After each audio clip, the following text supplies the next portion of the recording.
All right, so we're seeing this come through the system now. We've got this article from Automotive News that just came out saying Stellantis, this is Jeep, Dodge, Ram are laying off 400 salaried employees. And I can tell you this is not going to be the last layoffs that we see. I'm honestly surprised that we haven't seen more layoffs, more production cuts than we've seen already, because we already know from especially Stellantis that they're one of the hardest vehicles to sell right now. They are in the most trouble as far as days of inventory that's stacking up at these dealerships. And I get a lot of comments. I get a lot of questions about, okay, well, these manufacturers, they keep putting record profits after record profits, showing that they're doing good as far as their stock prices are going, as far as their cores that they're turning in, and that's because really whenever they deliver these vehicles to the dealerships, that's when they get paid. So you've had this time period where the dealerships didn't have a full lot, so they can continue to take a lot of these allocations. And now we're getting to the point where, especially on the Jeep Dodge Ram side, that these dealerships are now starting to turn down allocations. And the way that I like to look at this is, okay, you have inventory levels that need to build up, need to build up, need to build up at these dealerships. So they keep ordering, they keep bringing in allocations.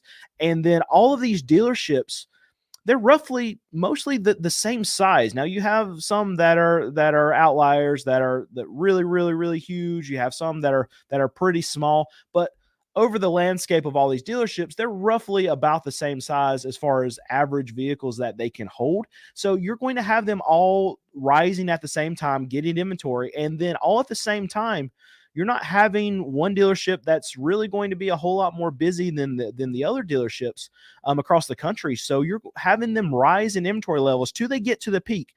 And that's where they're at now. And now you're seeing them turn down these allocations, and they're going to do it across the country all at the same time. And that's what we're seeing right now. We see a lot of tweets come through from a car dealership guy, is what I like to reference a lot, that he's talked to a lot of these Jeep dealers, and they're screaming at the manufacturer, okay, we're in trouble. What are we going to do?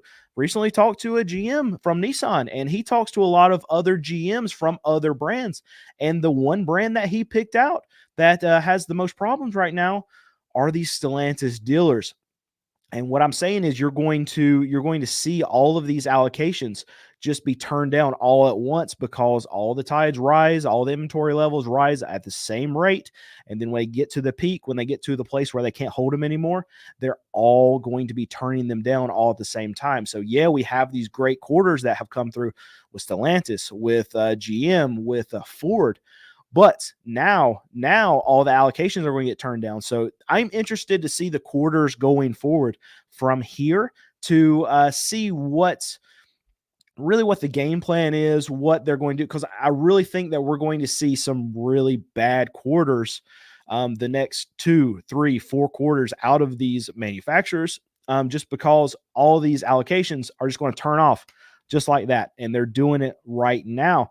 And we can see this, that there's trouble building in the market, because you see the incentive spend come up. You're seeing that these dealerships, I mean, you can go anywhere now, and just 6, 8, 12 months ago, a lot of these dealerships, they didn't have full lots of inventory.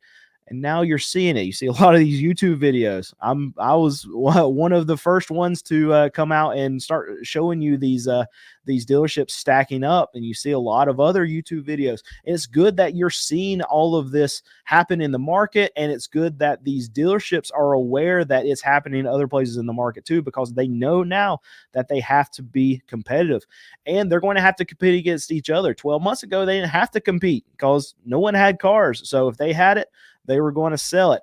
And now they all have these, so they have to be competitive. They have to do whatever they can do to try to get you into cars. And I know there's going to be a ton of comments saying, well, I haven't seen prices come down yet. Well, you're probably not walking in the doors and poking these guys, because they will negotiate now, especially on the Jeep Dodge Ram side. I've heard a lot from Car Edge, seeing a lot of their prices that they've been able to get on a lot of these Stellantis products, and you can get 15, 18, 20% off of any of these vehicles that you want on the Jeep side because they're not moving this inventory.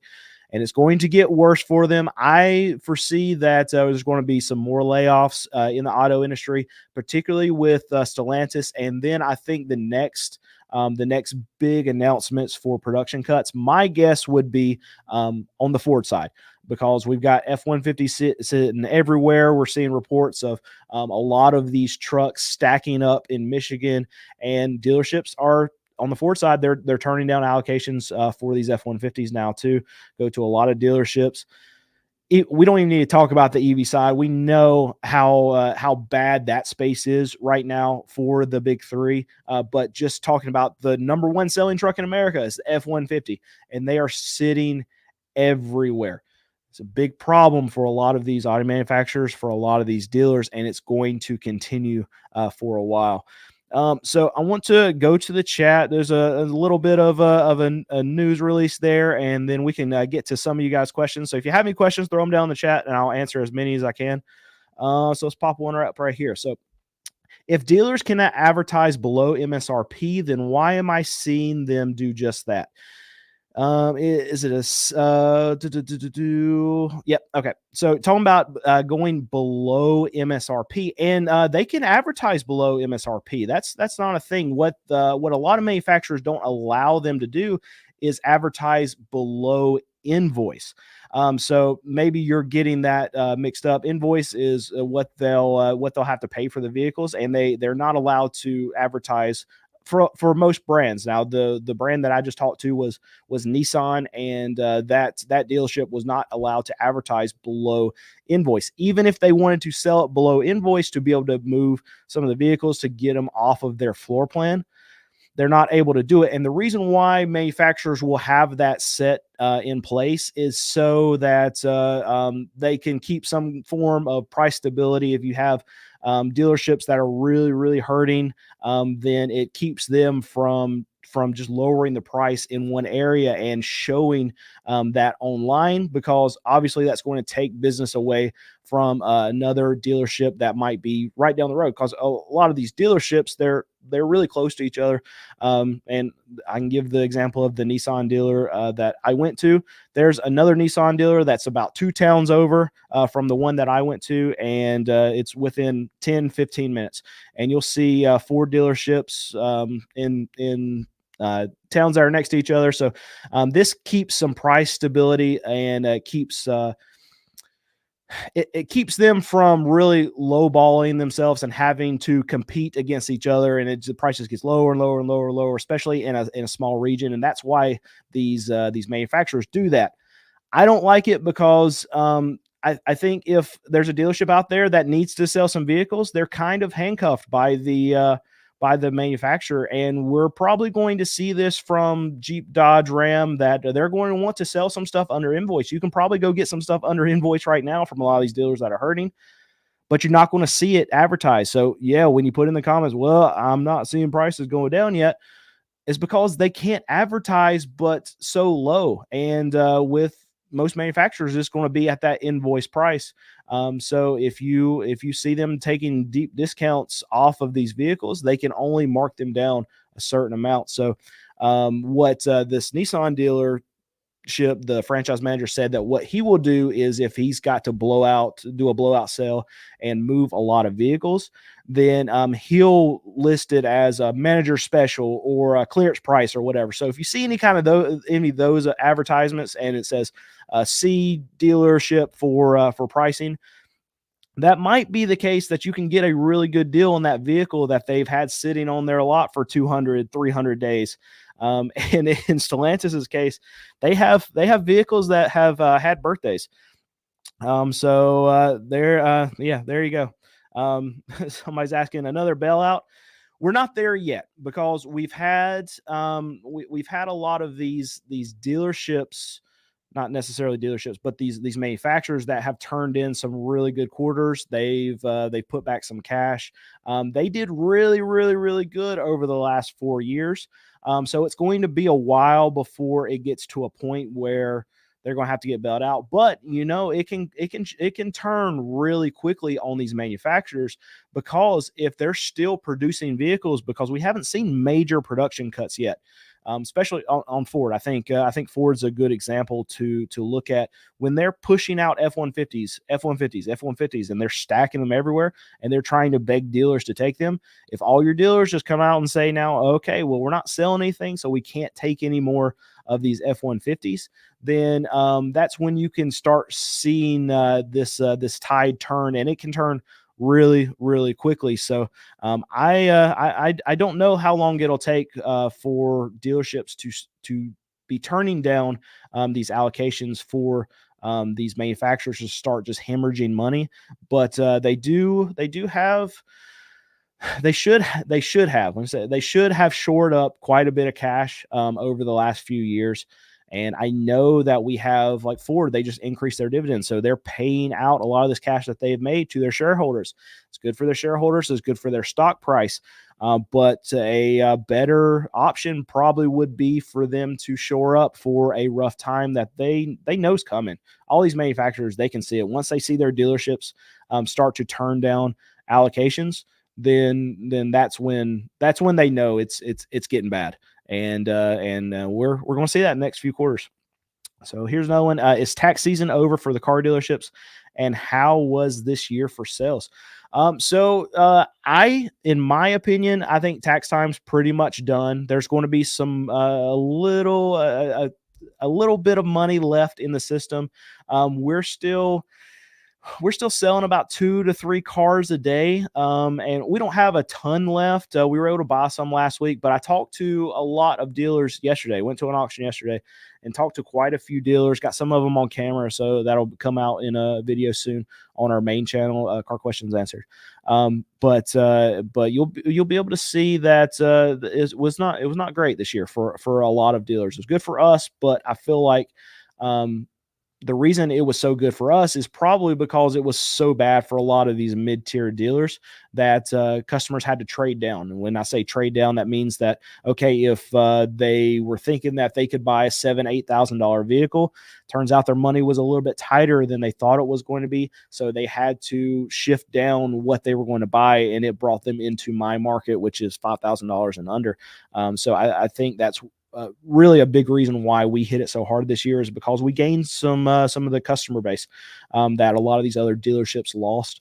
And but with the dealers that I talked to, they said it was really soft for them this year. I've been reading some comments from a car dealership guy putting out a survey asking how the temperature of the market is, and it's really mixed. Some dealers are hitting it hard, and some are really soft. But the overall atmosphere of what I'm reading from the dealers that I've talked to is it's way softer than it has been over the last few years.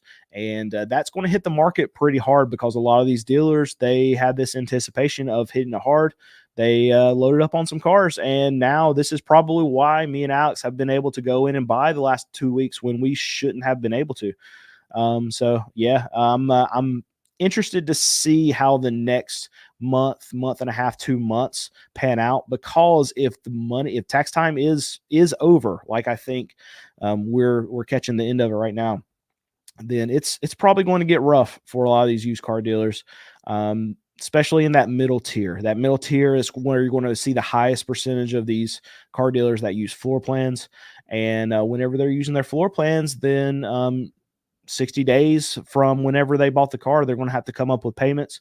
And if they're not moving a lot of cars, then it's not going to give them the ability to buy more cars at auction. So we should see a steep drop off at these auctions. And that's what I'm say looking forward to. I'm not happy that these other dealers are going to be in this kind of pain as far as their inventory goes, but it is good for the car market, because it should push prices down, and it should make dealers, it's going to make them what's the word I'm looking for? It's going to make them how do I say this nice? it's going to make them have to push their prices down if they want to actually sell cars. So they're going to have to be more competitive with each other and be more negotiable for you as a consumer. So looking forward to that. All right, so let's go to there we go. Do you think Toyota will have the same problem? Right now, Toyota, what we're seeing at Toyota lots is that they are starting to stack up too. We're starting to see that their biggest problem right now are Tundras from what I've seen. We're seeing a lot of those full size, the big trucks that they're stacking up on their lots. But as far as your RAV4s, your Camrys, your Prius, Forerunners, they're still able to sell those. They're still able to sell them through.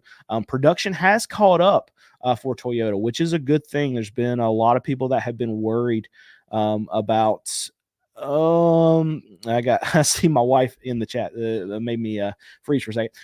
But I've seen a lot of these dealerships. They've gotten to where they have full lots again. So hopefully on the Toyota side, we'll start seeing some downward pressure because they're actually able to get vehicles now, and because demand is softening everywhere, even on the high demand products like your RAV4s. I mean, I've been to a Toyota dealership just this past week to shoot a video.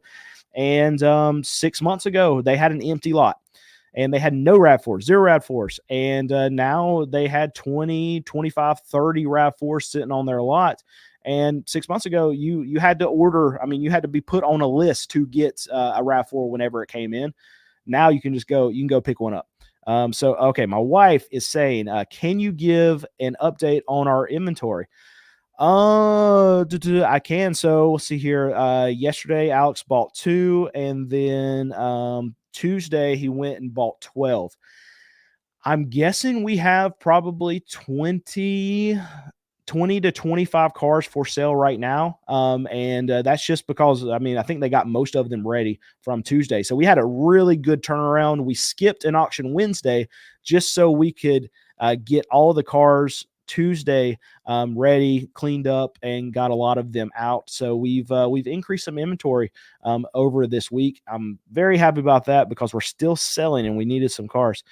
And Greg, please don't give us any money, sir. Save your money and do something else. But you do have a question. So, how many of Alex's 10 millimeter sockets did I steal today? So that's funny because we put out a video I think last week where it was showing me dogging on Alex for his the way he keeps his workspace. Alex is my mechanic, if you don't know.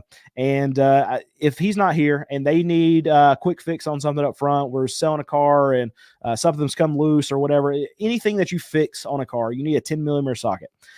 And I don't like having to get tools out of the back of our shop because I can never find anything. And the biggest thing that we can never, ever, ever find, 10 millimeter sockets, and it drives me absolutely crazy because I can never find a 10 millimeter socket. So what I did is Alex had 10 millimeter sockets while he was there during the video, and I stole one of them. So I gave it back to him later, but I'm going to have to get my own socket set and just put it in here and hide it so I don't have to deal with that.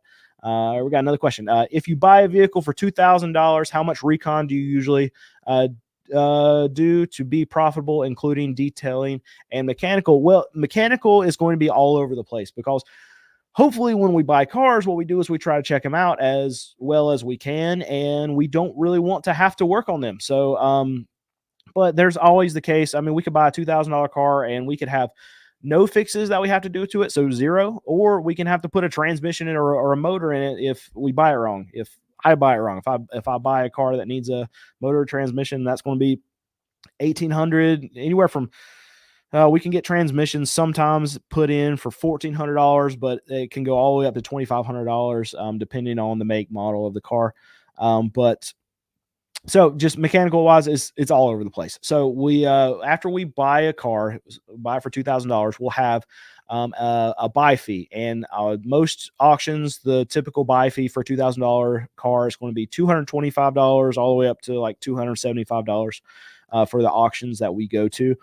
So you got that expense, and then we'll have if it's an auction that's close to us, we'll go pick it up, so we won't have any transport fee. But if it's an auction that's a little bit farther away, then we'll have a transport fee, and it's anywhere from $50 all the way up to $100, depending on which auction it is.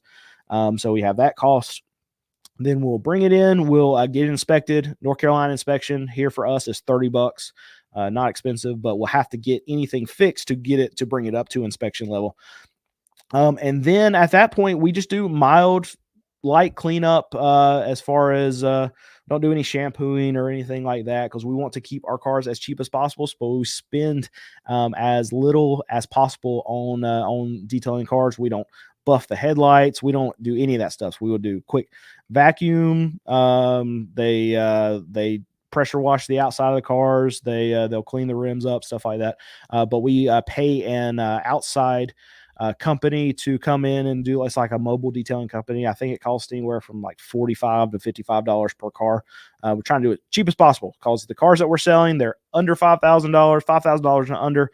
They are point A to B cars for our consumers, and they really don't care, for the most part, how clean the car is. What they want is they want it safe and they want it reliable, and that's what we're trying to buy for our customers. So cars that have, I talk about this a lot, cars that have some wreck paint or whatever, or the radio doesn't work, we like to buy that stuff because we can get it cheaper at auction. That means we can get it to our customer for a lot cheaper. So you'll see that often when I'm walking my lot, that there'll be a car that's a Toyota Camry. It's got some busted paint on it, and it's faded paint, whatever. I like buying that stuff because that means I can probably get it for $1,000 cheaper than what a really, really nice Camry, nice paint job would look like. And we can get it cheaper to our customer. Did Greg just give us $5 more? Is that a new one, Brandon? Oh, it's not a new one. Okay. I was about to yell at Greg. And, all right, they pulled it down. All right, Greg, don't send us any more money. Anyway, okay. So, yeah, just as little as possible we do on our recon. We just make sure. Stop sending us money. There's one. All right. So we have to answer this real quick. Is the replacement parts shortage over? No, there's still a shortage on parts. And the reason being is because people do not want to buy new cars. So what they're doing is they're making their cars last longer by keeping them fixed. So instead of signing up for these new $750 monthly payments, what people are doing is they're taking their 2005 Toyota Camry with 200,000 miles, and they're making it run for another 50,000 miles. So that means that they're getting it fixed more at these mechanic shops. We're seeing labor costs go up to get your cars fixed. We're seeing lines form at these mechanics. You got to make appointments. You got to wait because the mechanics, they're busy. And when they have to order parts, there's a lot of other people that are ordering parts right now. So they even though the parts were in short supply because of supply chain stuff, whatever. And now we have an increase of demand for cars being fixed. So no, it's not over. And thank you for watching this, and subscribe to this channel and like this video. And I hope you have a great rest of your day.